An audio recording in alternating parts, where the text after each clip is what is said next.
Ladies and gentlemen, I have prepared a presentation for you, which I will begin now.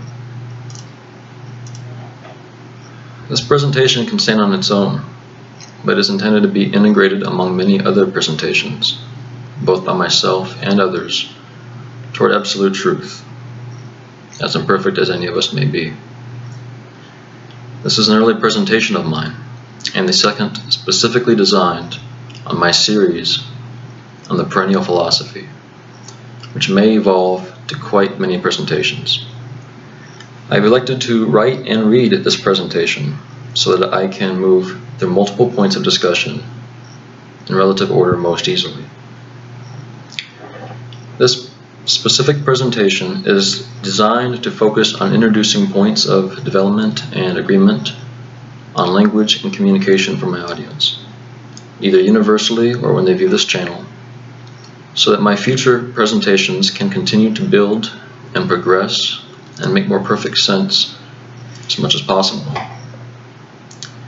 For this presentation, it makes little or no difference whether you see myself as uniquely myself or as any common mere person like anyone else. When I speak and behave, I can only express things both at once as I am able and as I am willing. As I act, I can only ever merely display an example of energy in one form, participating toward energy of another form, which is a product of self-directing the world's natural semi-mutation. When I attempt to communicate, I can only attempt to produce an example of language that expresses whatever linguistic construction I both immediately comprehend and believe worth attempting to project and communicate at the time. If you are receiving the projection of communication, you have a substance for the present self to guard, and a goal from the present self to guard.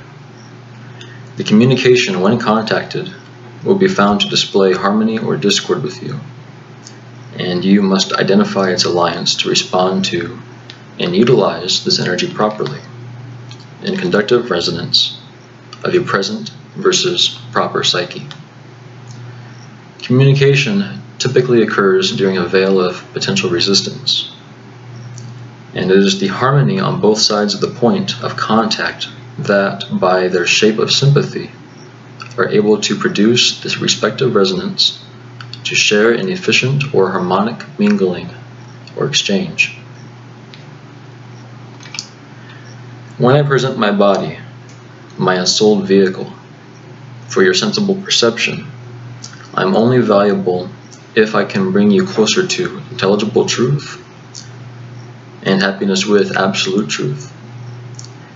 If I am wise, I cannot be helpful if I am not heard, nor without my words being well considered.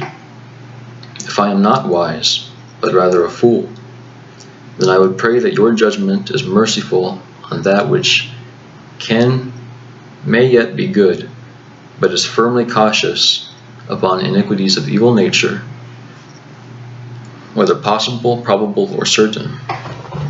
However, because I propose to speak on wisdom, and claim here that I make the attempt most humbly, only a fool will immediately turn away or seek any harm, for fools will find evil, and the wise alone will find what is truly good.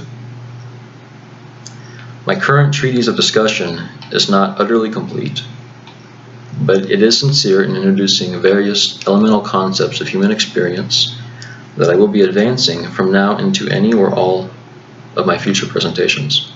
It is addressed to a potentially large audience, but toward a single root pursuit of true philosophy. Now, I have observed with much effort the earth and its inhabitants. The humans that dwell upon the earth have, as a species, directed themselves across many beliefs and many opinions, which often contradict each other.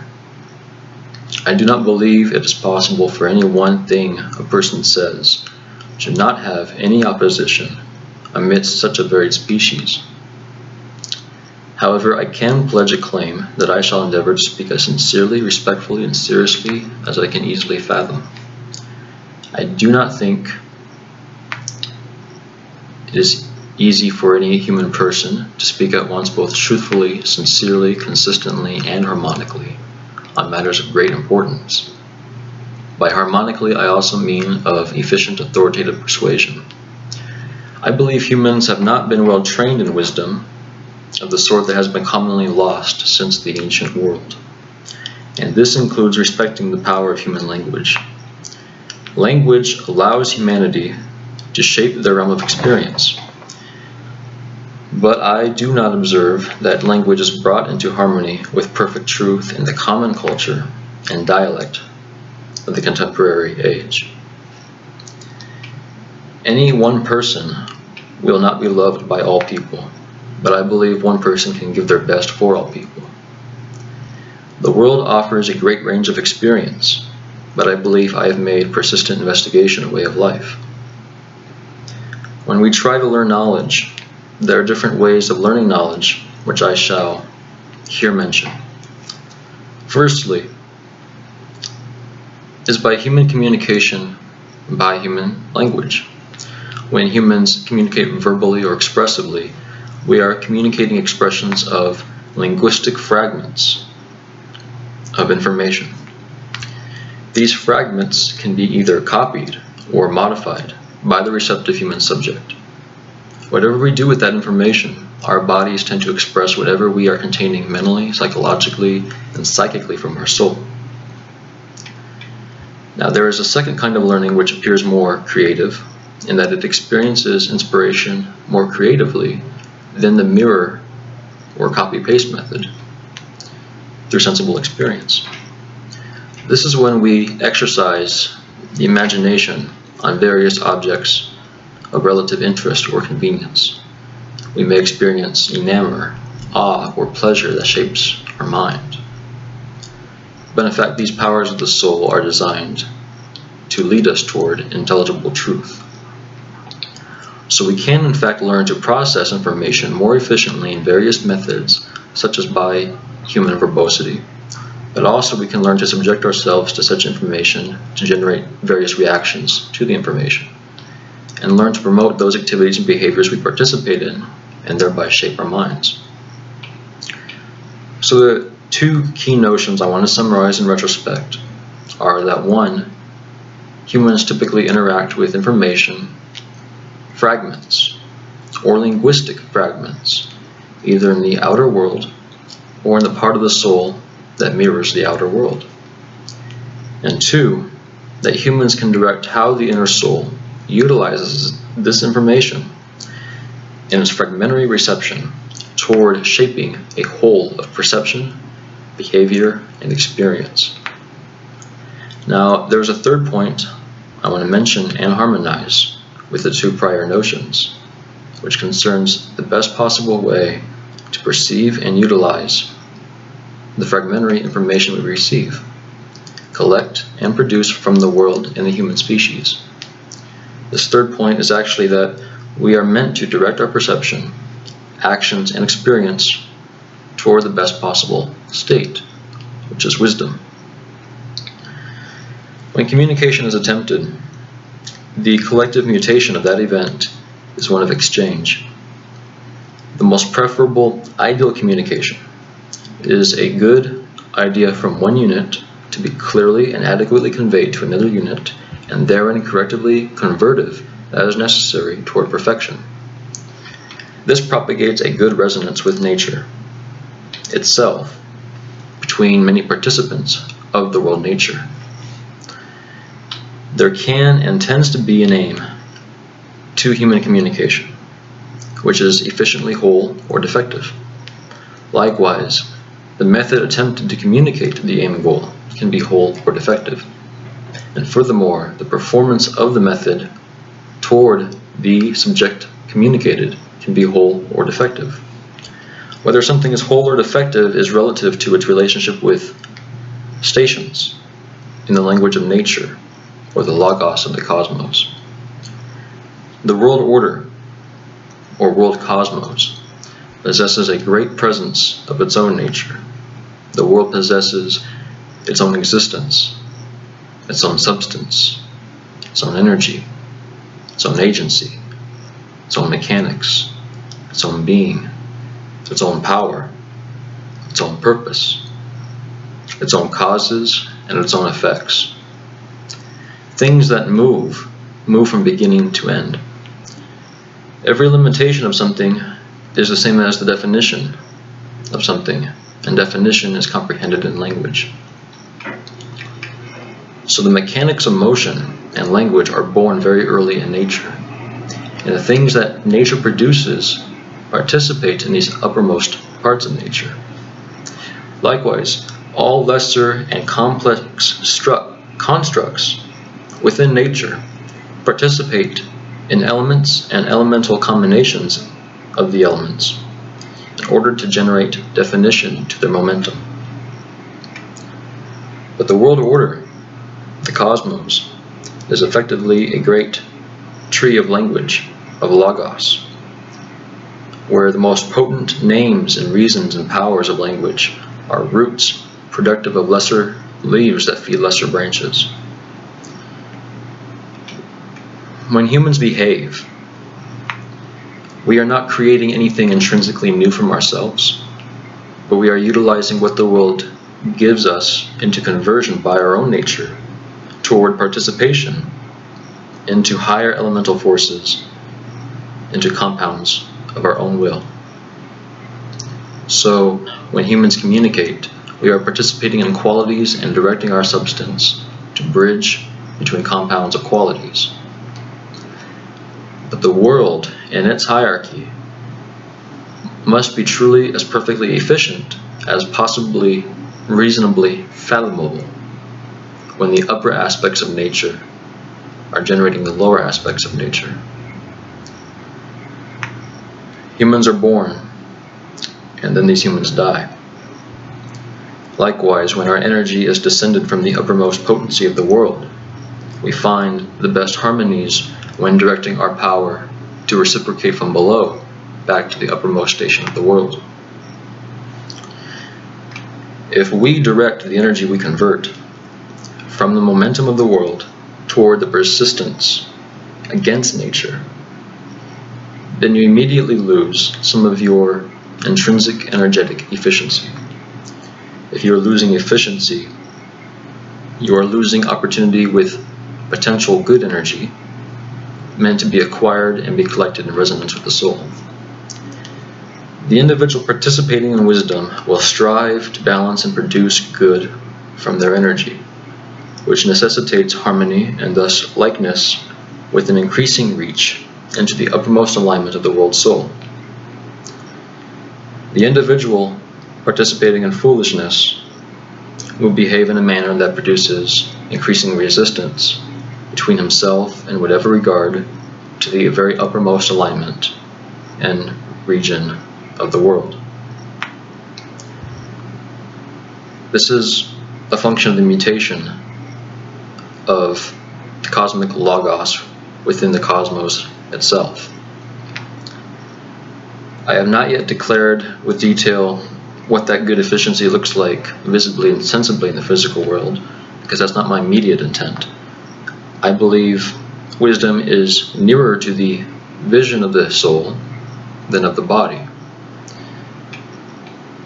And it is my intent to demonstrate how that is by appealing to the soul.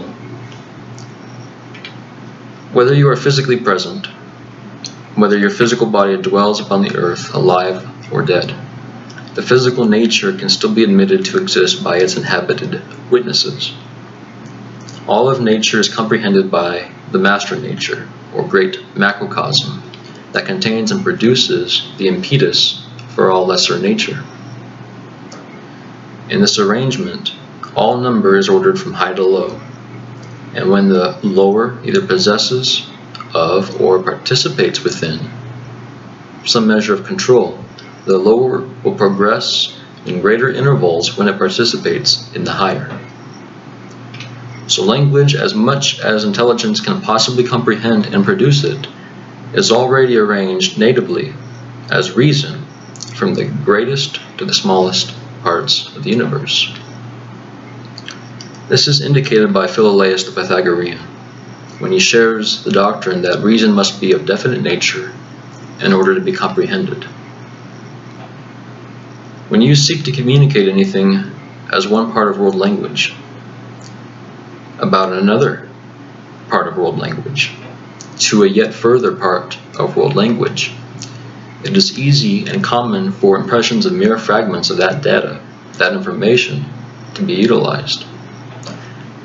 Now, so far I have been establishing some linguistic roots of connotation for the learning of reason, but I'm going to contrast this with the utilization of drama and emotion, more so drama, during learning and communication before I make my conclusion on the matter fully expounded. When humans have an aim to achieve in their own personal cognition, whether they choose to speak and communicate because of it is a different matter than if they decide to speak well on it, or furthermore, to speak honestly about it. They may think it serves themselves better to either be lazy or dishonest.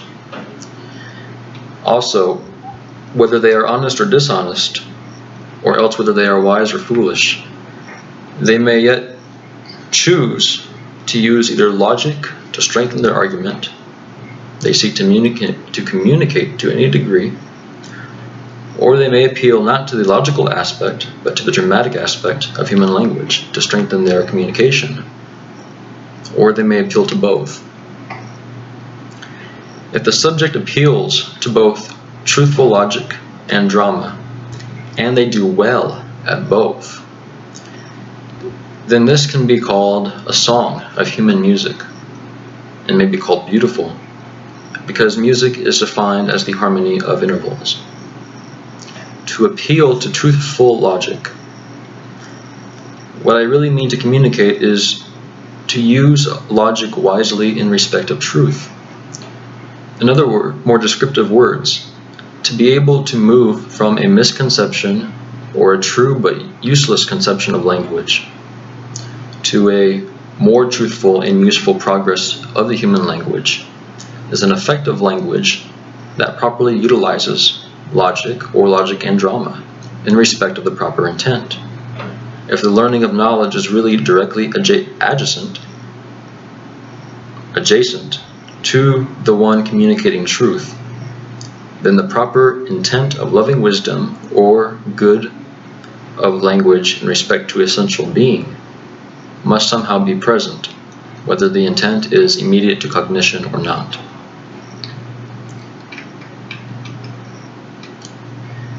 If the subject uses only logic by itself, then it is possible but only coincidental to progress in human knowledge, because this mode of communication lacks the dramatic impetus for human language, and in fact ignores the essential cause of drama in human experience from the productive metaphysical viewpoint of a creator or cause. Drama is a sensation that acknowledges the harmonic progress between contrasts, but in itself you can't trust the ability to perceive potential drama that can be believed to represent the ability to discern the proper drama that ought to be believed, because the latter ability to discern the proper drama relies on the comparison to the broader spectrum of human experience within yourself, as opposed to the former and lesser ability which merely assesses the immediate qualities of a given product observed and the potential drama within it. In other and differently descriptive words, we can choose to accept being excited or similarly aroused by the perception of an attempt to produce drama by the influx of dynamic tones or extreme contrasts directed to each other in human language. But just because someone is portraying drama in their speech, regardless of whether they do or do not believe in what they are expressing, this behavior does not give any immediately reasonable cause for the recipient of the message, the audience, to participate in and believe in the given drama. Likewise, someone can attempt persuasion in language by utilizing both drama and logic together, but badly, in a way that does not efficiently blend the both of them to truthful human progress. Now, this is the type of language I typically observe in my personal perspective from politicians and news anchors, at least of the contemporary age, which serves to further perpetuate ambiguous confusion and inefficient human language. Communication and behavior with respect to the progress toward wisdom in the common human population, whether intentionally or unintentionally by any person. Further described, and first beginning with the overt expression of language, after which the internal processing and reactivity to language necessarily appended will be further discussed, I observe that when humans communicate and seek to do so persuasively, especially without a properly deductive regime and purist inspiration toward productive truth and wisdom, it is common to speak without strong tendency toward the progress of truth, but rather the partially controlled arousal of human feeling is decidedly susceptible according to personal intent or agenda.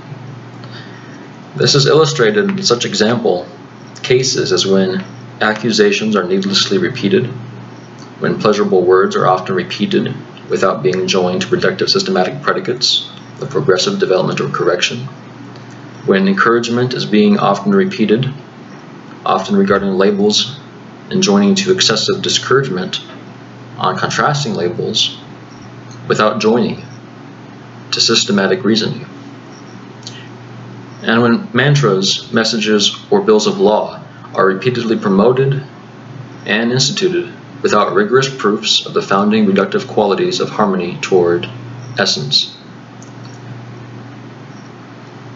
the fundamental essence of nature. Other examples of badly using even correct logic is to repeat lesser and negligible logical devices in conjunction with very strong dramatic language in order to make it appear to the mind that has not been properly trained in their guard against such things that the speaker is appearing to be very logical and virtuous, even though the opposite is clearly the actual mode of his language by deceit and false, ambiguous rhetoric. I also find that I can easily discern similar criticisms at times regarding those men and women whose words, content, and channels I might typically enjoy or admire as equals, in such moments where any allow their best and wisest content to start to suffer corruption from prolonged use of neglecting virtue for the sake of pursuing urges of vice when they perceive it to be the better or the more convenient, such as attacking one another with profane language on minor issues. I perceive this sort of behavior as an example of participating in inferior programs due to a lack of exercise in certain reaches of the psyche of the requisite superior and remedial programs for the human soul. And joined to these programs, of linguistic participation of the psyche is not only the overt expression in language, which is the regurgitation of certain linguistic programs, but also the internal perception, conversion, modification, and development, whether productive or destructive, of these received or perceived programs. When humans are presented with fragmentary information or language, this fragmentary information, it is perceived and processed with their psyche in which various programs are active and may themselves be either disjointedly fragmentary or harmonically enjoined into a productive whole. These things will resonate, whether knowingly or unknowingly, with the alignment of the cosmic logos as either properly arranged or improperly arranged between the lower and the uppermost regions of the world, which will necessarily mingle with your world experience and active and passive experiences of judgment and justice. Likewise, you yourself may know the limits of some of your psychological and intellectual devices, but may not know others, although more of these can be brought to light by various modes of experience, exercise, and investigation.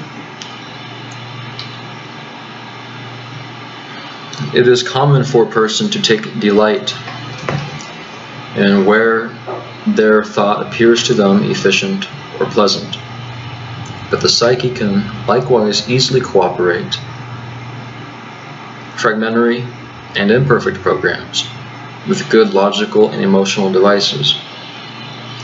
The proper manner of arousing purification will involve distilling the proper logical devices of the imperfect fragmentary patterns of sensation in linguistically direct and indirect objects, and trying to condense the best possible subjects to the most proper modes of motion conceivable, so as to elevate the psyche's impressions of its best inhabitants and restore order to the state of the psyche, evicting the renegade inhabitants as much as possible in favor of newly produced generations of essentially regenerative, harmonic, and truthfully productive human thought.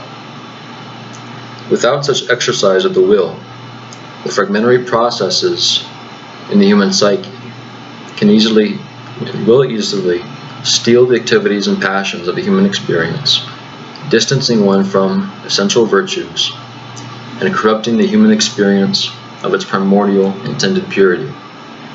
And such events propagate the imprisonment of the soul in the mortal body. So, in conclusion of this comparison of wisdom and foolishness with specific regard to language and perception and an action within the world by means of dramatic and logical devices and language being properly or improperly and effectively or ineffectively used, I'll move from the more abstract and then common notions now to some particular points of reference I've observed during the learning of knowledge through human language in the physical world.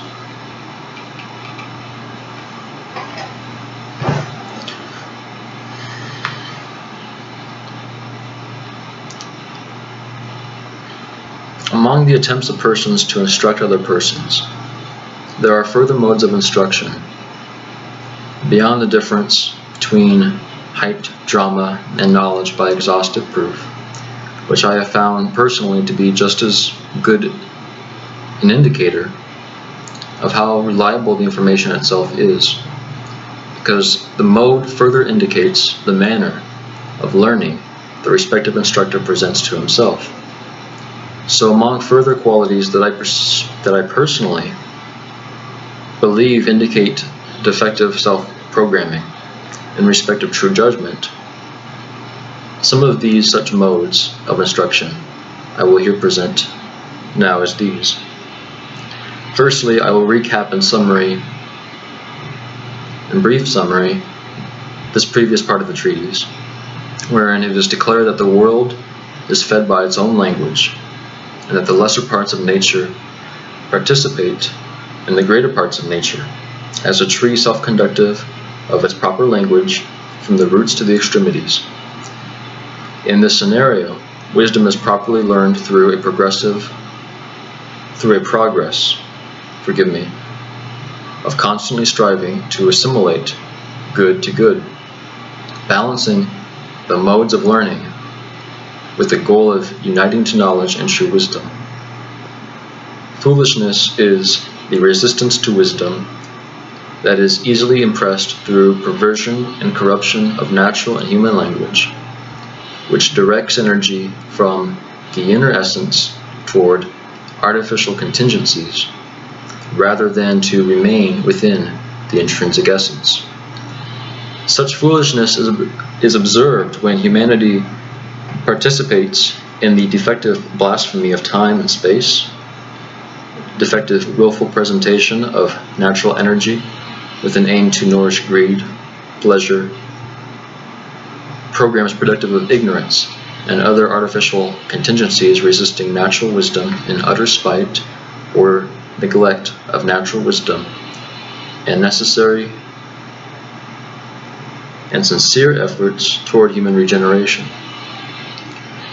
Such has been commonly observed among the human politicians, news anchors, and other supposed authorities on political and cultural mutation, or in any industry or profession where power is loved beyond virtue, as well as being observed in scenarios of great complacency amongst persons who do not practice great personal exercise of the soul, but can, however, reach any person of any age or profession who is not constantly careful to practice the love of virtue and wisdom for whatever reason that is truly good. Number 2, that a person may think themselves critical, skeptical, or intelligent because they assess many things in many ways, but they yet do not assess such things without postulating certain programs of thought that they do not allow themselves to rigorously and consistently test against. For example, holding one idea to be flawless and self-evident without truly admitting need for strong, critical, and constantly renewed assessment, and used instead for a control thought in order to assess many other variable thoughts.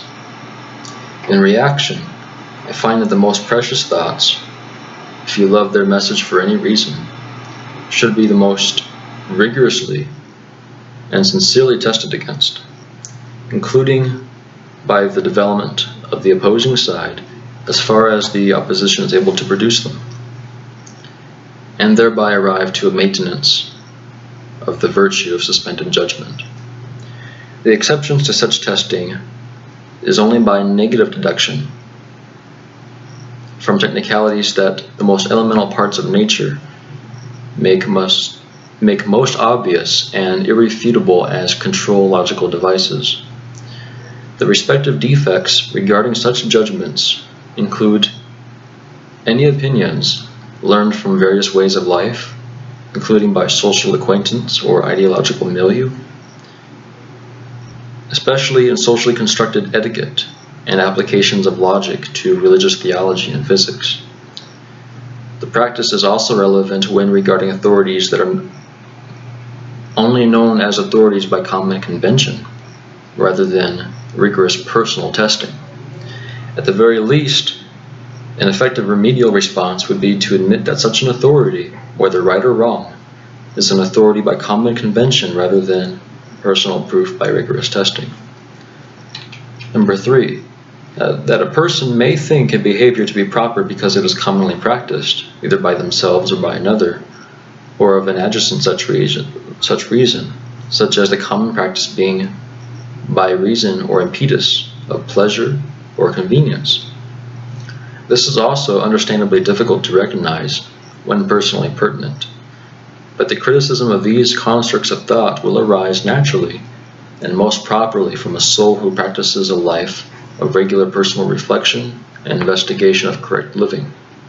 In practice, the deficient behavior in persons can develop those qualities that are alternatively either regularly found around them or regularly practiced by the self in spite of others.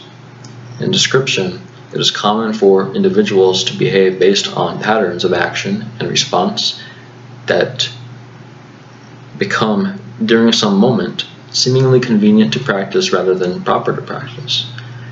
These can be difficult to break if necessary, but such practices are more easily discerned and understood when either an appropriate challenge is offered by the self on ideological investigation, or by nature when life events, especially by compelling reasons, discourage any such learned behaviors due to their lack of natural etiquette, efficiency, or appropriate health.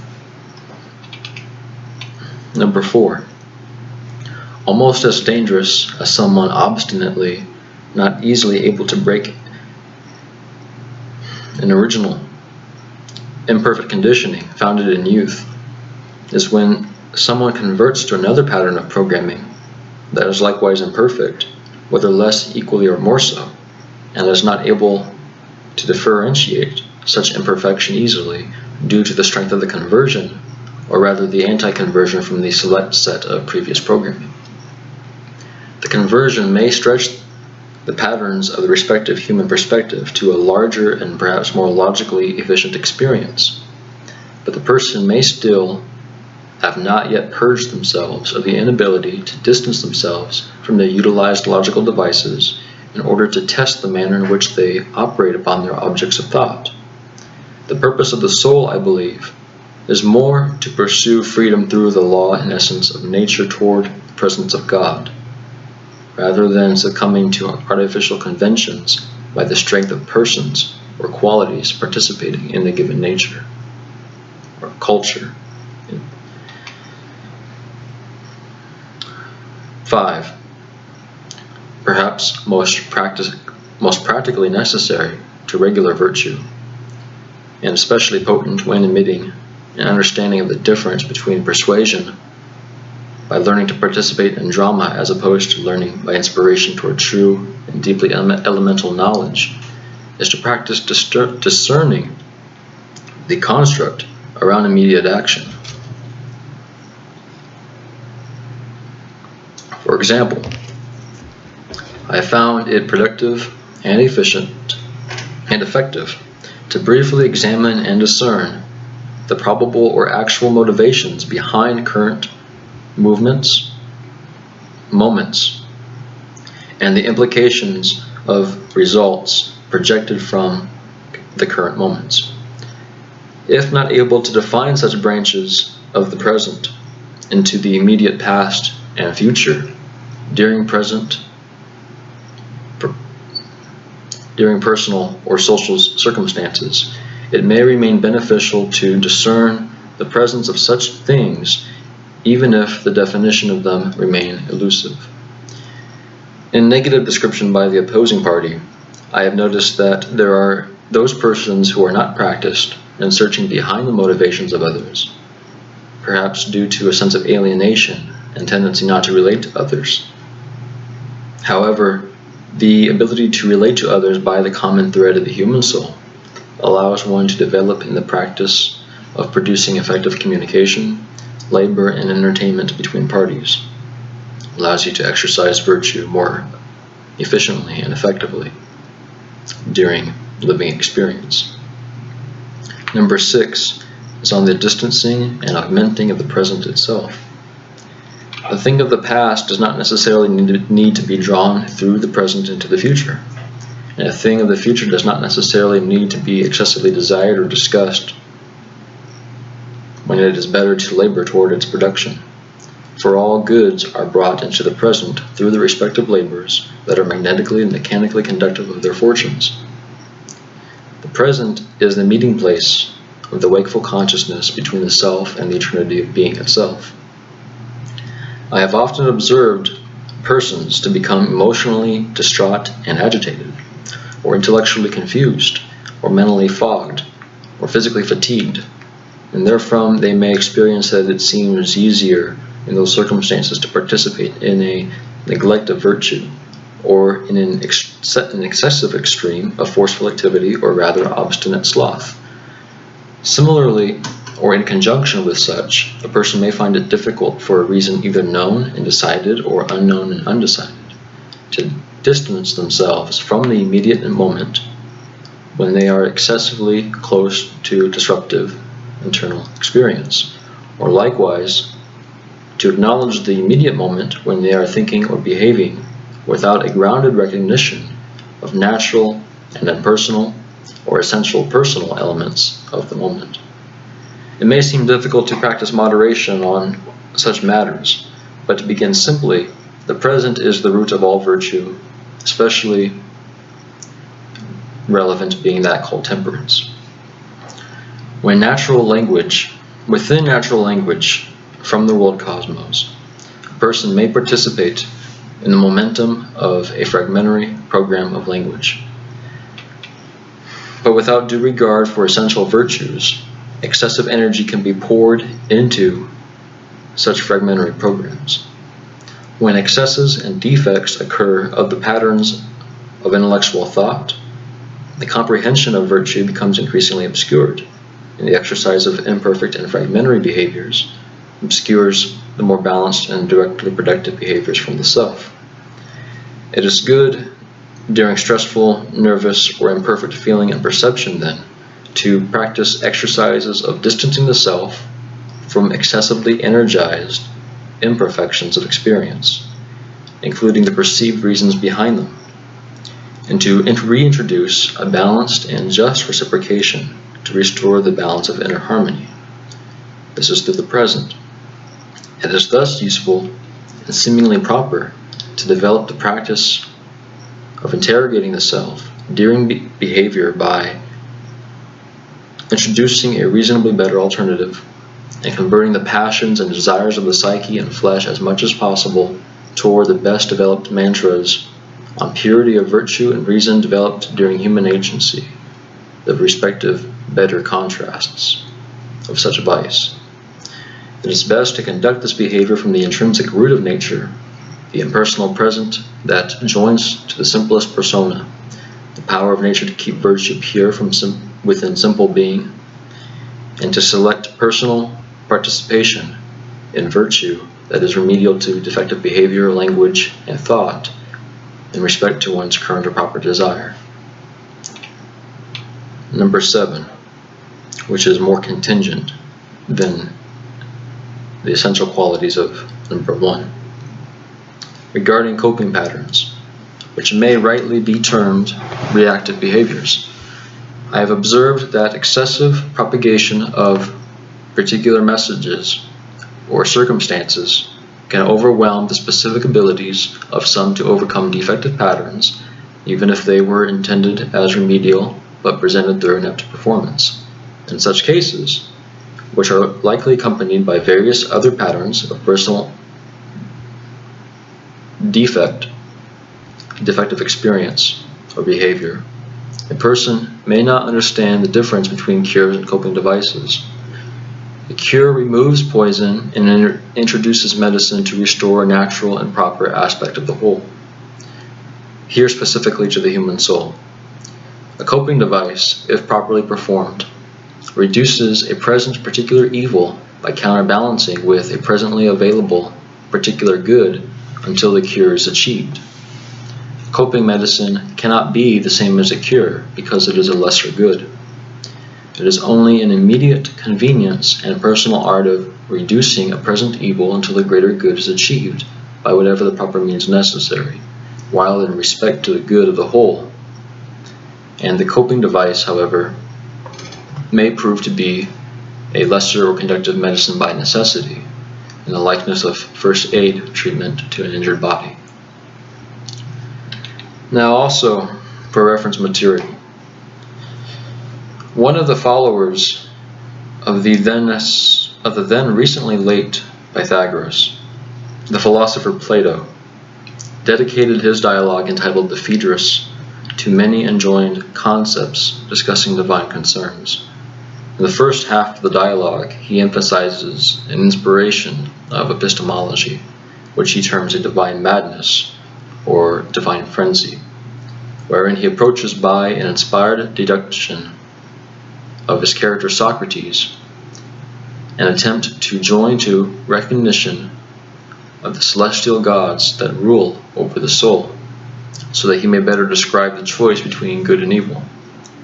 In the second half of the dialogue, Plato discusses epistemology more from the perspective of mere rhetoric itself, and he shows how an individual who is practiced in language can persuade the susceptible or the corrupt to accept the lesser over the greater, but that the powers of rhetoric and language are only truly joined to divine will and beauty when joined to the sincere pursuit of wisdom.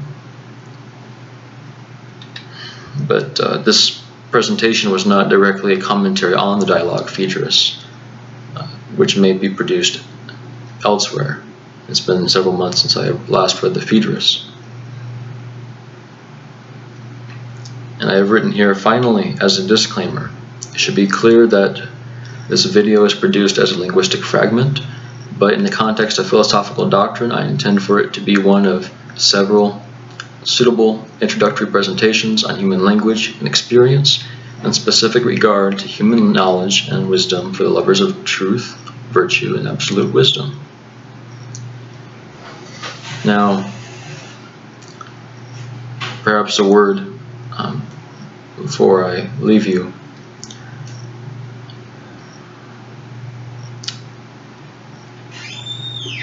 One of my goals with this presentation is really as a response to recent consideration that I have actually had for a very long time regarding what I have perceived whenever I seek learning on anything, whether it's news of political or physical nature, whether it is the study of any science or the practice of any art or the living of any life experience.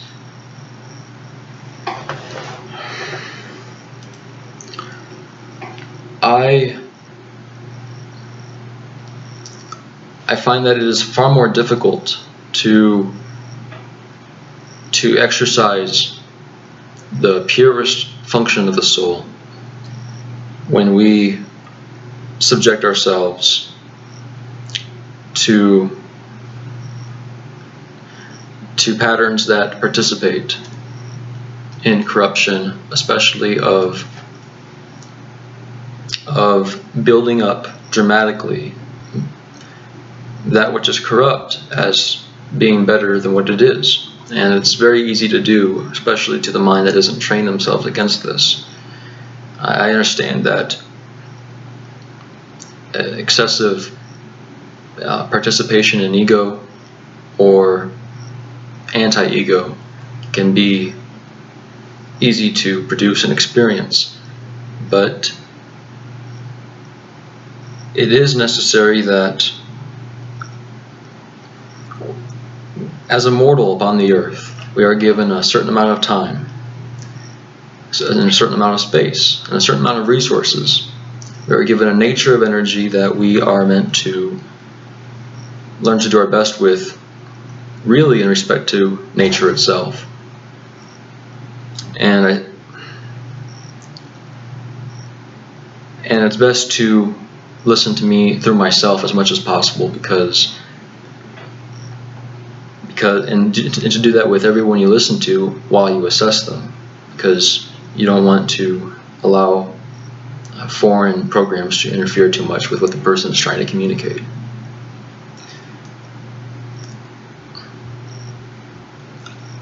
I detect much goodwill among many fellow citizens, especially those who love truth and love virtue.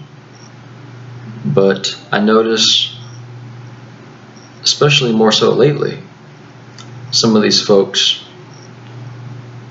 descending into occasional misuses of their time and language, with battling with one another when they have common goals of bringing knowledge to light and exercising themselves and helping others love truth. At least that's what they claim to do.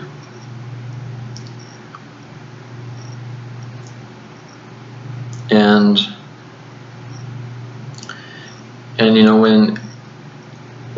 it's easy for children perhaps to battle with one another over minor disagreements, but a fully developed human being should have better powers matured to pursue grander things.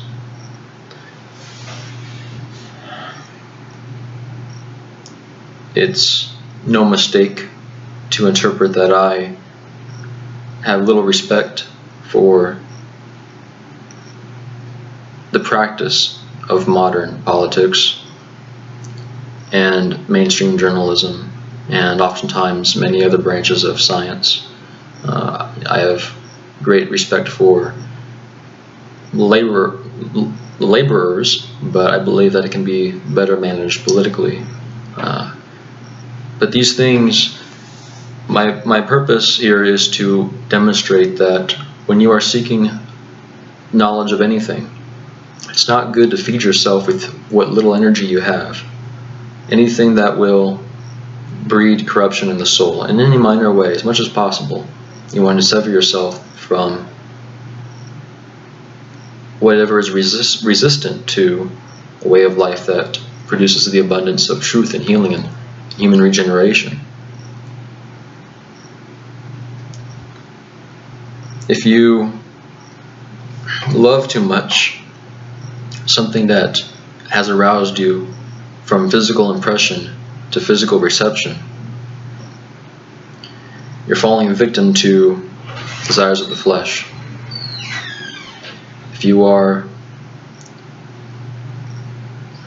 and of course if you retreat too much into invented thoughts, that can be a misuse of the intellectual powers of the mind. The real power of nature for the human soul is to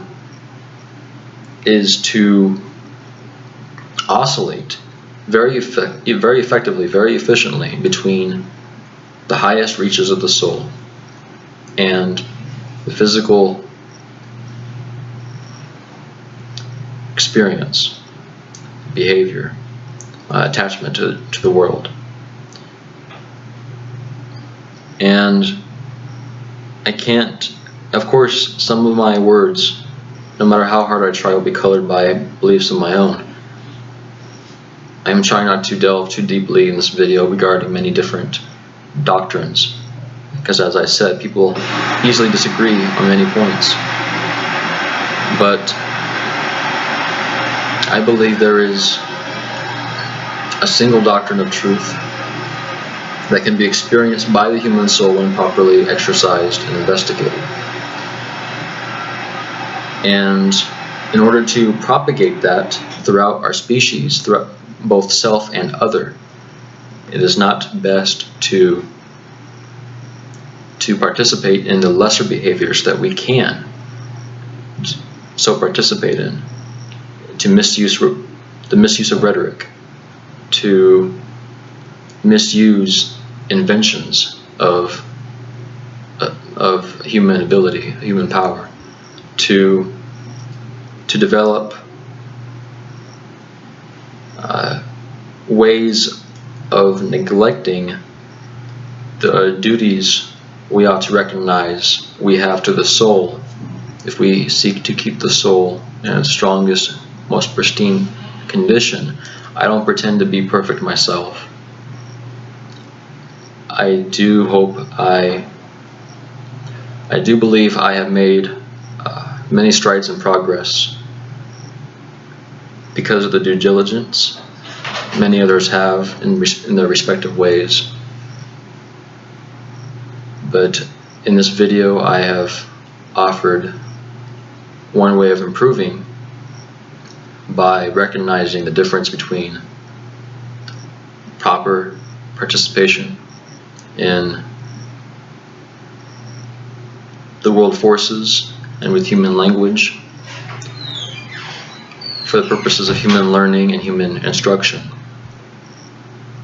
We need to set our minds right if we are going to discuss the perennial philosophy, the true wisdom. If man is ever again to erect these sacred teachings, it is not right for us to engage in the abuse of human language, the abuse of human thought, and the abuse of human behavior. Every day of the little time we have on the earth, we should be making some kind of progress of impressing in our minds a purification or productive reformation of the soul toward adherence to that true good and wisdom for the soul.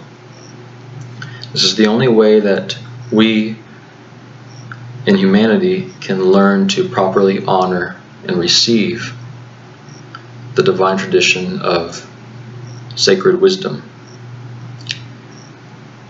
And the common folk, basically speaking, uses wisdom differently than the priests of wisdom exclusively throughout human history, whether we are referring to priests within Judaism, Christianity, Islam, Brahmanism, Jainism, Confucianism, Taoism, Platonism, Aristotelianism, Stoicism. It doesn't. The purest hearts and minds in all those sects, it's the best possible pursuit for the human soul, and it is something that you have to keep the most balanced mind, the strongest intent, at least intent, to develop in your life upon the earth. It's the regeneration of the human soul. So beware of the abuse of human language, which I believe that this presentation I've offered to you offers ideas when examined that will help to engage in those reformed patterns of purification. Thank you very much for your audience, and I pray your life was well. Thank you.